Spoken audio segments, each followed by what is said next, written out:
నేను ఒక విషయం చెప్పదలుచుకున్నాను.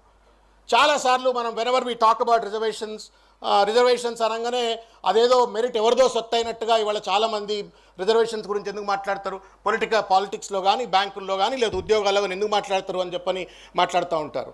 ఇవాళ భారతదేశం ఇవాల్టికి కూడా 77 ఏళ్ల స్వతంత్ర భారతదేశంలో భారతదేశం వెనుకబాటుతనానికి ఉండడానికి ప్రధానమైనటువంటి ఒక కారణం ఈ దేశంలో బీసీలను వెనకకి నెట్టడం వల్లనే. The growth of BCs, the empowerment of BCs would directly impact the national empowerment. ఇవాళ ఈ దేశం అభివృద్ధి చెందాలంటే మనం అభివృద్ధి చెందాలి.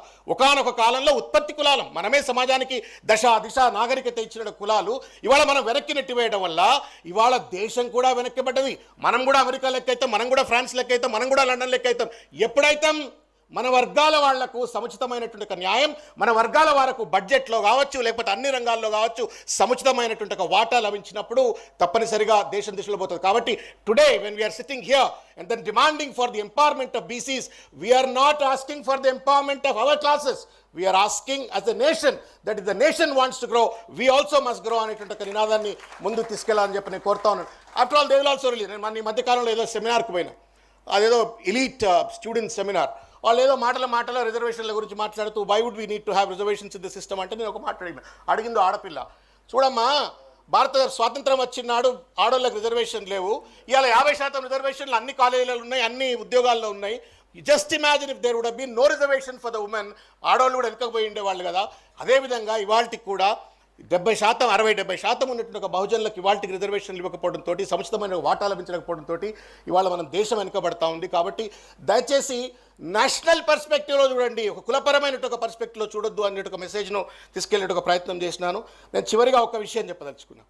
కులగణనకు సంబంధించి 77 ఏళ్ళు గొర్రెలను, బర్రెలను, చేపలను అనేక లెక్క పెట్టినారు. సంతోషం. ఇవాళ కేంద్ర ప్రభుత్వం for whatever the reasons due to various pressures they have accepted and then they also want to do the caste census. But అది కూడా 27 అంటున్నారు. ఇప్పుడే చేస్తే సంతోషం అని చెప్పి నేను భావిస్తాను. రాష్ట్రంలో 2018లో అనుకుంటాను, I just wanted to share 1 or 2 minutes తీసుకొని నేను పెడతాను. 18లో పంచాయతీరాజ్ ఎన్నికలు, ఇప్పుడు పంచాయతీరాజ్ ఎన్నికలు వస్తున్నట్టుగానే 18లో పంచాయతీరాజ్ ఎన్నికలు వస్తుంటే we have filed a case. I am one of the petitioners. కులగణన జరిపించాలా, సమగ్రమైనటువంటి ఒక సామాజిక ఆర్థిక అధ్యయనం జరగాల, సముచితమైనటువంటి ఒక వాటా ఇవ్వాలా అంటే ఈ ఎంపిరికల్ డేటా బేస్ ఉండాలని చెప్పని కేసు వేస్తే జస్టిస్ రామచంద్రరావు గారు హైకోర్టులో he gave an order for whatever the reasons. అప్పుడున్న ప్రభుత్వం ఆ ఆర్డర్ వచ్చిన తర్వాత ఇమీడియట్గా డిజాల్వ్ అయిపోయింది, కొత్తగా ఎలక్షన్స్కి వెళ్ళిపోయినారు. వాట్ ఎవర్ ద రీజన్స్ అది జరగలేదు. తర్వాత మళ్ళీ దేర్ వాజ్ ఎ కంపల్షన్, జరగలేదు. మళ్ళీ 22లో మళ్ళీ కేసు వేసినాం. సీనన్న కూడా వేసిండు. మేము సీనన్న కలిసి మళ్ళీ కేసు వేసినాం. ఆయన ఒక పిటిషనరు, నేను ఒక పిటిషనరు. మేము వేసిన తర్వాత ఆర్ కృష్ణన్ వేసిండు. నేను చెప్పొచ్చేది ఏంటి అంటే కులగణన జరగాల అని చెప్పని కోర్టుల చుట్టూ తిరిగితే తప్ప న్యాయం జరగనటువంటి ఒక దుర్భరమైన పరిస్థితిలో ఉన్నాం మనము. కాబట్టి మనము ఎలుగెత్తి అరిచినప్పుడే, రోడ్ల మీదకి వచ్చి రణం చేసినప్పుడే మనకు సముచితమైనటువంటి ఒక న్యాయం జరుగుతున్న ఒక విషయాన్ని గుర్తుపెట్టుకోవాలా. నరహరి గారు కావచ్చు, లేకపోతే ఇంకా అనేక మంది మేధావులు ఇవాళ మాట్లాడుతూ ఉన్నారు. మనం అందరము కూడా పల్లెకు, మండలానికి, నియోజకవర్గాల స్థాయిగా అన్నింటిలో కనుక ఈ రకమైన సమావేశాలు పెట్టినట్టయితే మన వర్గాలు చైతన్యమవుతాయి. ఇంకొక పాయింట్ ఇంతకుముందు పెద్దలు ఎవరో మాట్లాడుతూ ఉన్నారు. We have become voting machines. వాడికి తెలుసు, పాలక వర్గానికి, ఆధిపత్య వర్గాలకు తెలుసు. ఎందన్నా మాట్లాడతారు రాబాయ్, ఎన్నికలు వస్తేప్పటికి నేను 2000 ఇస్తా, 3000 ఇస్తా, 5000 ఇస్తా, బీర్ ఇస్తా, బిర్యానీ ఇస్తా, అయిపోతుంది అని చెప్పినట్టు ఒక భావంతో ఉన్నారు. ఈ రకమైన చైతన్యం కూడా ఇవ్వాలి. మన ఓటే మనకు శ్రీరామ రక్ష, మన ఓటే మన యొక్క వర్గాలకు న్యాయం చేస్తుంది అన్నట్టు ఒక దిశలో కూడా మనం తప్పనిసరిగా ముందుకెళ్లాలని చెప్పని కోరుకుంటూ చివరిగా ఒక విజ్ఞప్తి.